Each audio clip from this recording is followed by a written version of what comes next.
साहेबंदगी कथा कीर्तन कली विषे भवसागर की नाव, कहे कबीर जन तरन को नाही और उपाय।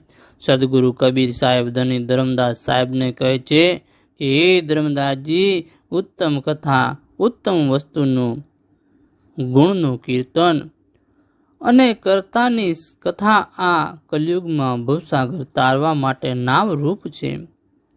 હે ધર્મદાસ, બીજાના માટે ઉપકાર છે, તેથી કથા પ્રેમથી સાંભળો અને સંભળાવો એ ઉપદેશ છે।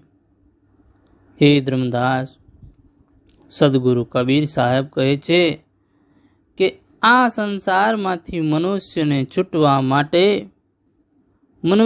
છૂટવા માટે જન્મ મરણના ચક્રના ફેરામાંથી મુક્ત થવા માટે બીજો કોઈ ઉપાય નથી।